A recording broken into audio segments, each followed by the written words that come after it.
आइए महसूस कीजिए जिंदगी के ताप को, मैं चमारों की गली तक ले चलूँगा आपको। जी हाँ, आप देख रहे हैं बहुजन मीडिया, राहुल लाइव 85, आवाज़ भारत की और समता आवाज़ टीवी। अभी पिछले सप्ताह आपने इस तरह की कुछ पंक्तियाँ एक महिला जो हमारी कवि हैं उनके माध्यम से सुनी होंगी, बहुत ज़्यादा वायरल हुई थी।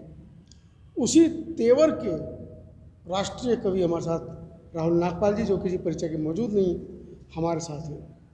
आइए जानते हैं क्यों चमार शब्द बार बार प्रयोग में आता है, जबकि संवैधानिक रूप से इस शब्द पर प्रतिबंध है। लेकिन उसके बावजूद भी जो हमारे समाज के कवि हैं, हमारे समाज के मेरे जैसे पत्रकार हैं और भी बहुत सारे लोग जो जन जागृति में लगे हुए हैं, चमार शब्द को परिभाषित करते हैं। नागपाल जी, चमार शब्द को हीन भावना से देखना आज तक हमने कभी नहीं सुना। ओए चौधरी, ओए बनिए, ओए पंडित, ऐसा लग रहा है। लेकिन हमेशा हीन भावना, चमार सा लग रहा है, चोड़े सा लग रहा है, ये सब अक्सर जो जनरल भाषा है उसमें आते हैं। हमने ऐसा नहीं सुना ओए जाट सा लग रहा है, बनिए सा लग रहा है, याद। इसमें क्या कहेंगे आप? देखिए, दो चीज़ बड़ी महत्वपूर्ण है। पहली तो ये कि जो चमार शब्द है इसको हल्के में नहीं लेना चाहिए। चमार शब्द जो है वो बुद्ध के चीवर से बना है जी।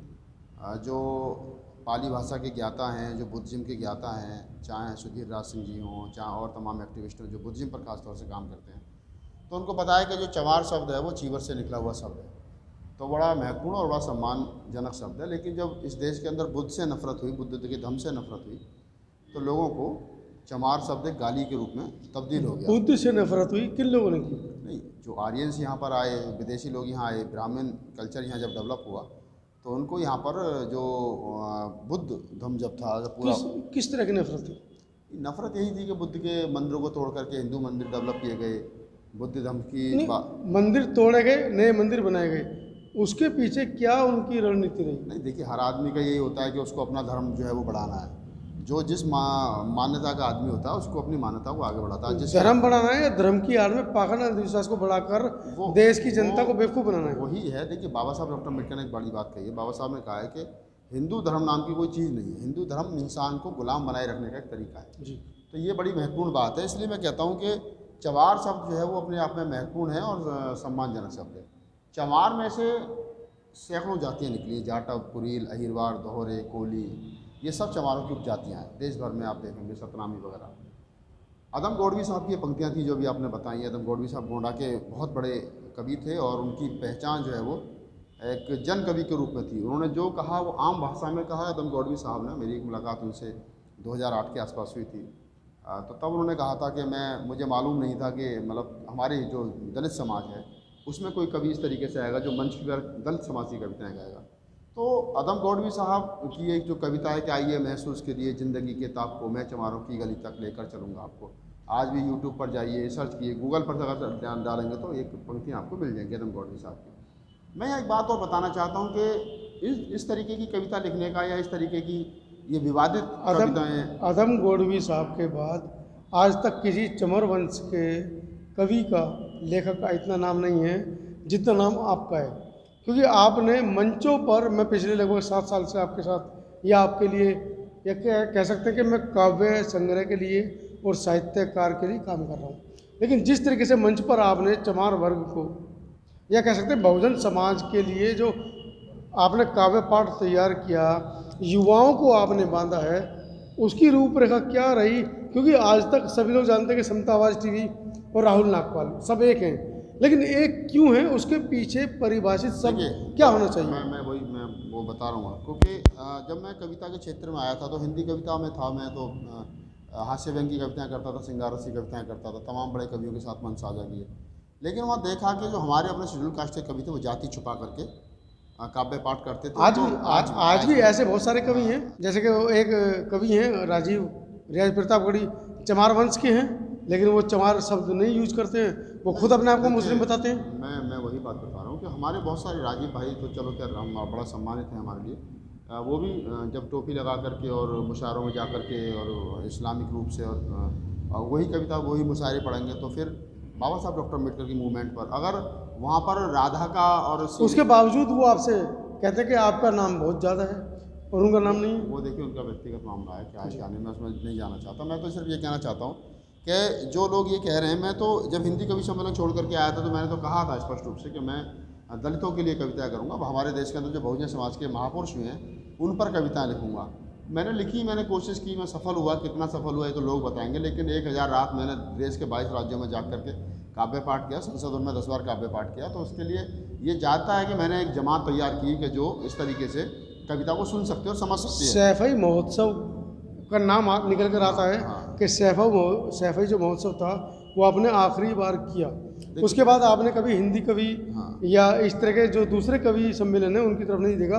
आपने सिर्फ और सिर्फ बहुजन कवियों का बाजार तैयार किया और आज की तारीख में लगभग 500 के करीब कवि हैं पूरे देश के अंदर, और गिने चुने नाम अगर देखे जाए तो 40-50 लोग हैं, लेकिन एक नंबर अगर देखा जाता है तो मात्र राहुल नागपाल का नाम निकल कर आता है। मैं बता रहा हूँ ना, मैंने शुरुआत की और शुरुआत सिर्फ इसलिए नहीं की कि मतलब मुझे पैसा कमाना। मैंने स्टार्टिंग में हम उसकी चीज़ के गवाह हैं, हम लोग बिल्कुल स्टार्टिंग में ट्रेन में सीट कंफर्म नहीं होती थी, लैटरिनों के बीच में जो डब्बे के बीच में जो जगह होती थी वहाँ हम लोग रात रात भर बैठ करके जाते थे, बोरी बिछा करके जाते थे। तो हमने आज लोग कहते हैं कि राहुल नागपाल पैसे मांगता है, हवाई जहाज से जाते हैं, 5 स्टार होटल में रुकते हैं वगैरह वगैरह, बहुत सारी बातें हो सकती है। लेकिन उसके लिए इन लोगों को ये भी समझना चाहिए कि जब मैं दलित कविता के लिए बाजार तैयार कर रहा था तो मेरे ही समाज के जो कवि थे जो दूसरे मंचों पर जाति छुपा करके आज भी कविताएं पढ़ रहे हैं, वो लोग कहते थे ये लड़का क्या करेगा। लेकिन हम लोगों ने किया है, हमारी आपका सहयोग रहा और तमाम साथियों का सहयोग रहा, हमारे आज दलित कविता का बाजार बढ़ा। आज बहुजन अगर आज बहुत से लोग आरोप लगाते हैं कि अंतानी एक खबर दिखाने के 20,000 रुपये लेता है,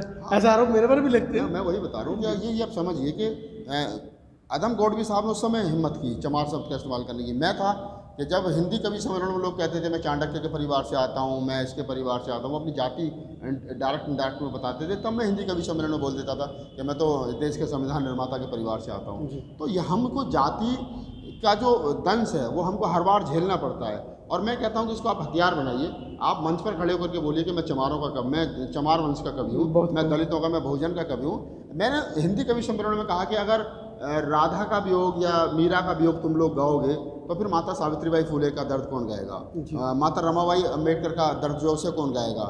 आप लोग सावित्री, आप जो है वो जब कवि सम्मेलन शुरू होने से पहले जो वंदना होती है जिसको ज्ञान की देवी कहा जाता है, उसके नाम से वंदना होती है, जिसका ये पता नहीं वो पैदा कब हुई, मरी कब, उसकी शादी कब हुई, उसके बच्चे कौन थे, उसने कौन सी यूनिवर्सिटी बनाई, सरस्वती वंदना।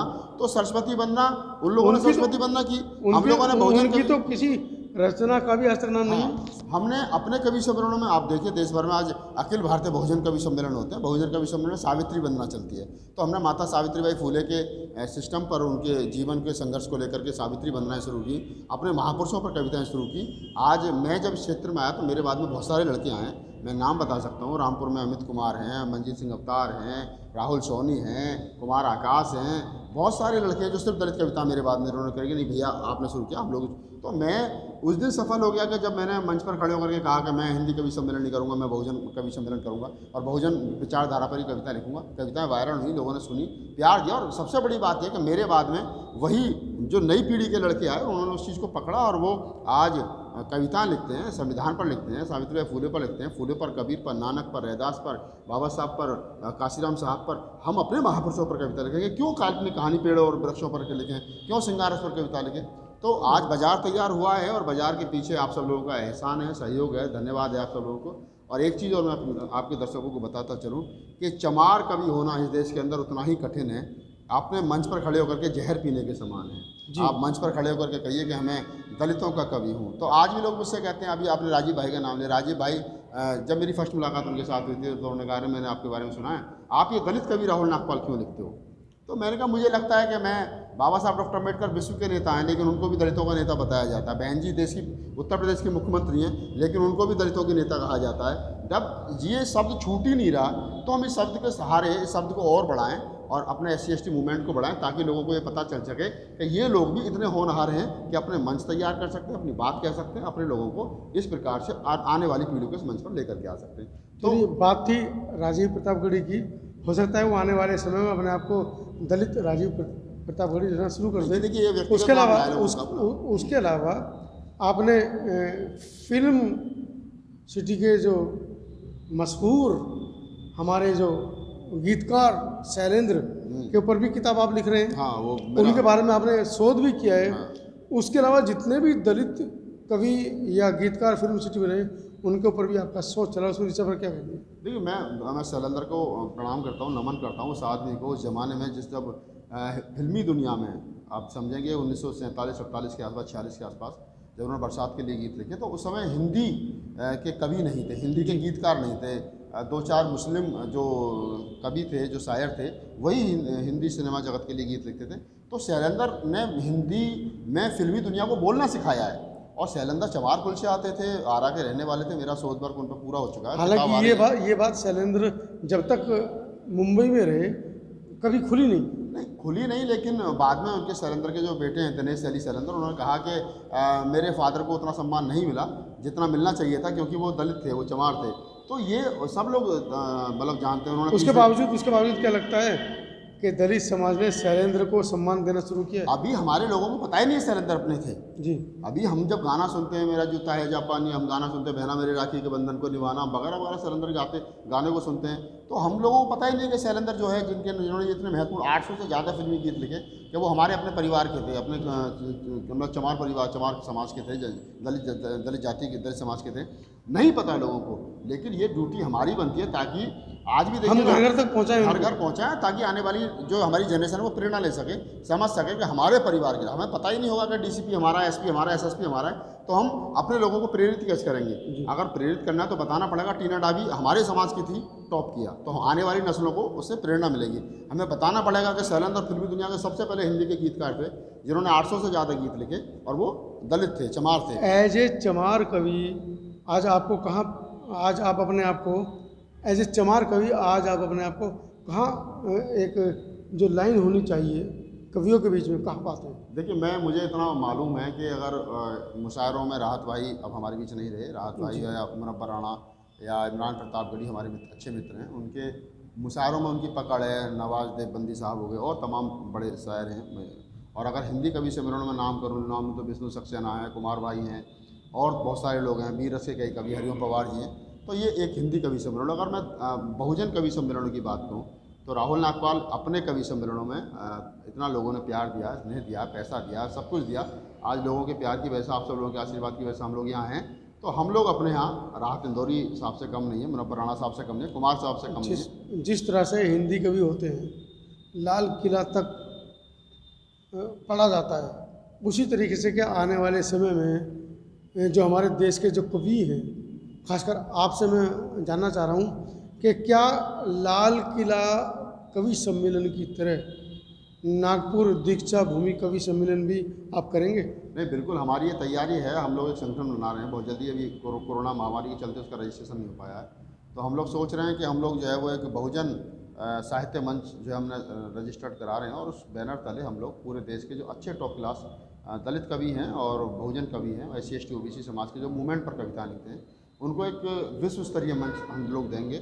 और एक साल में एक बार वो कवि सम्मेलन हुआ करेगा, और उसमें हम सोचेंगे कि 10 कवि, देश भर के टॉप के कवियों को बुलाया जाए, और नए कवियों को भी हम लोग क्लास के लिए सोच रहे हैं कि नए कवियों को भी बुलाएं और उनको बेहतर कविताएं जो लिखनी सिखाई जाएं। उसके लिए हम लोग जो हमारे सीनियर कवि हैं और जो कविता को ज़्यादा बारीकियाँ समझते हैं, हमसे भी ज़्यादा समझते हैं, उनके जिनसे हमने सीखा उन्हीं के संरक्षण में उन नए लड़कों को भी तैयार किया जाए। और जैसे आपने लाल किले का जिक्र किया, तो मेरी सोच है कि लाल किले की तर्ज पर हम अखिल भारतीय बहुजन कवि सम्मेलन विश्व स्तरीय एक साल में, दीक्षा भूमि नागपुर पर, दीक्षा भूमि नागपुर भी हो सकता है, कभी एक बार दीक्षा भूमि हो सकता है, एक बार जन्मभूमि हो सकता है, एक बार 26 अलीपुर रोड जहाँ बाबा साहब का प्रेरणा स्थल वो हो सकता है, जो परिनिर्माण मतलब पूरे देश के अंदर हमारी जो 6, 7, 8, 10 जगह हैं, जो महत्वपूर्ण जगह हैं, हम लोग कर सकते हैं। और ये एक बड़ी कामयाबी होगी, बड़ी उपलब्धि होगी, और देश चाहता है, बहुजन समाज के लोग चाहते हैं कि इस तरीके का प्रोग्राम हो। तो हमारी सोच, आपकी सोच, बिल्कुल इस बारे में हम लोग साथ हैं, और बिल्कुल इन फ्यूचर ये काम होगा। देश के युवा कवि जिन्होंने अभी कुछ वेबसाइट बनाई हैं, कुछ जैसा कि आपने भी बताया कि कुछ लोग इकट्ठा हो रहे हैं, उन्होंने कुछ मंच तैयार किए अपने लिए, उन तमाम कवियों से आप एज ए चमार कवि, मैं बहुजन कवि नहीं कहूँगा, एज ए चमार वंश के श्रेष्ठ कवि होने के नाते आप उनको क्या कहना चाहेंगे? मैं यही कहूँगा कि आप अपने महापुरुषों को पढ़िए। SC ST OBC में जो हमारे महापुरुष पैदा हुए हैं, चाहे वो पेरियर लालाई सिंह यादव हैं, चाहे वो E.V. रामास्वामी नायकर हैं, चाहे बिरसा मुंडा हैं, चाहे मानव साहब काशीराम हैं, बाबा साहब हैं, नानक हैं, रैदास हैं, फूले हैं, बुद्ध हैं, जो हमारी 2500 साल की विरासत है बुद्ध से लेकर के और मानव साहब काशीराम तक, उन तमाम महापुरुषों को पढ़िए। उनके जीवन में जो आपको अच्छा लगता है उस पर अच्छी रचनाएँ लिखिए, अच्छी कविताएँ लिखिए। क्योंकि मैं मानता हूँ कि हम 5-7 मिनट की 10 मिनट की कविता में किसी महापुरुष के जीवन पर हम कोई कविता लिखते हैं, उसके पाठ पर कोई कविता लिखते हैं, तो वो आसानी से हम लोग अपने लोगों को समझा सकते हैं कि फलां महापुरुष हमारा ये था। तो तमाम हमारे नौजवान कवियों से, साथियों से मेरी निवेदन है कि वो महापुरुषों को पढ़ें और उन पर शोध करें, उन पर कविताएँ लिखें और उनकी कविताएँ बाज़ार में जाएँ, वीडियो बनाइए, वायरल कीजिए, सोशल मीडिया पर डालिए, यूट्यूब पर डालिए, ऑडियो बनाइए, कुछ करिए, कुछ ना कुछ करिए ताकि लोगों तक पहुँचे। आगे भविष्य में जो हमारे युवा जो तैयार हो रहे हैं उन तक पहुँचे। नहीं, बिल्कुल। मैं देखिए, आज आपके साथ आपने जो 15,000 का 20,000 का एंड्रॉयड फ़ोन लिया है, तो इसका यूज कीजिए। और यूज इसका क्या यूज इसका ये है कि आप लोग इसमें वीडियो बना सकते हैं। एक स्टैंड खरीदिए, एक लीड खरीदिए, आप वीडियो बनाइए और वायरल कीजिए। तो अगर आप इस क्षेत्र में वास्तव में काम करना चाहते हो तो बिल्कुल करिए, अच्छी बात है, लेकिन तरीके से करिए, सीखिए थोड़ा सा। कल को कोई ब्राह्मण कवि या सवर्ण कवि जो ये ना कह सके देखो ये बहुजन साहित्य मंच के कवि है, कोई जानता भी नहीं और उनको कविता लिखने की तमीज़ नहीं है। तो आप अपनी कविता में धार तैयार कीजिए, कविता को बेहतर कीजिए, मात्राओं का ज्ञान कीजिए, मीटर का ज्ञान कीजिए, पिंगल का ज्ञान कीजिए और कैसे कैसे क्या होना चाहिए वो सीखिए। और मुझे उम्मीद है कि आने वाला समय जो सुनहरा। नागपाल जी, एक मिनट, एक आखिरी सवाल और लूँगा। अभी आप ही के शब्दों से एक शब्द निकल गया, पिंगल। हमारे जो समाज के कवि बहुत कम लोगों को पिंगल के बारे में पता है। वो पिंगल में मैंने कई बार आपके मुँह से पिंगल पिंगल सुना है, कि पिंगल क्या होता है? देखिए, पिंगल को ऐसे बताया नहीं जा सकता जैसे इस तरीके से जो अगर अगर हमारे कवि इस बात को देख रहे होंगे तो उनको कुछ मार्गदर्शन मिलेगा। पिंगल में बहुत सारी चीज़ें आती हैं। पिंगल, बहुत सारे लोग इसको अंधविश्वास से भी जोड़ देते हैं पिंगल को कि ये अंधविश्वास है। नहीं, ऐसा नहीं है। पिंगल एक कला है और कला ये है कि आपकी मीटर पूरा होना चाहिए कविता में। आपकी जिस धुन में आपने कविता लिखी, रिदम में लिखी, वो रिदम और ताल जो है वो प्रॉपर आनी चाहिए। मात्राएं बढ़नी नहीं चाहिए, घटनी नहीं चाहिए, प्रॉपर मात्राएं आनी चाहिए। शब्दों की ठूसम ठास नहीं होनी चाहिए। शब्द अगर कोई अच्छा नहीं आ रहा तो ढूंढ करके लाइए, दूसरा लाइए। पिंगल बहुत बड़ी चीज़ है, उसको जब आप आएंगे क्षेत्र में तो समझेंगे।